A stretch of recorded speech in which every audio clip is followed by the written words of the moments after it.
Fighter that you sparred before, Shakur Stevenson, Edwin, Edwin de los Santos, this Thursday, well, next Thursday, I'm sorry, November 16th. What you think of that fight, kid? I think that's an easy fight for Shakur. I'm very interested to see how Edwin Los Santos tries to attack this fight.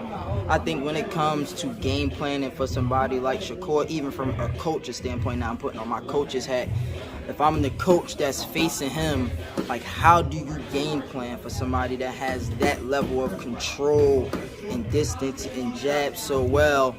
Is extremely difficult, and I don't know if Edwin Los Santos has that in his bag to try and produce a win over him, unless it's like some crazy one-shot knockout, which is highly unlikely. How can he make him competitive? Is this one of them situations where you got to sell out? Like, it's either he's going to get me or I'm going to get him? Ooh, I don't know if you sell out. I think you got to pick and choose your moments really well.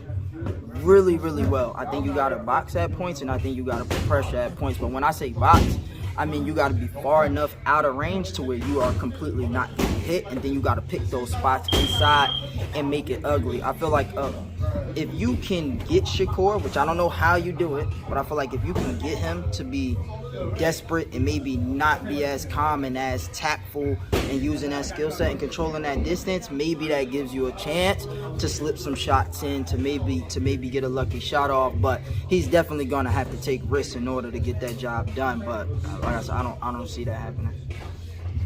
How does this end? I mean, the way that Shakur looking at his last fight, I mean, if that power really has found a home at 135, then I mean maybe this could be a late stoppage. I think when you got a fighter like that can like pick you apart and pick at spots, and now you're getting confused and you don't know where the punches come from, I mean, a stoppage can happen, but I mean, I don't think it's that. I think maybe like a 12-round unanimous decision, a complete shutout. It's an easy fight. Is this a more competitive fight than Frank Martin? A more competitive fight than Frank Martin? Ooh, I don't know. I don't think so. I think I need to see a little bit more from Frank Martin, in my opinion. Like, I don't want to judge I don't want to put too much emphasis on his last showing and how he looked, because the dude that he fought, if I'm not mistaken, was a bronze medalist in the Olympics before, so on and so forth. But what I saw was in that corner, he didn't take direction well, and he didn't listen very well to his corner and what he was saying and be able to make that adjustment in there. And something like that cannot happen when you're in a fight against Shakur. I haven't necessarily seen that in someone like Edwin Los Santos, even though I don't think I've seen him in there with that level of competition, except for like Joseph Adorno, which was a complete shutout.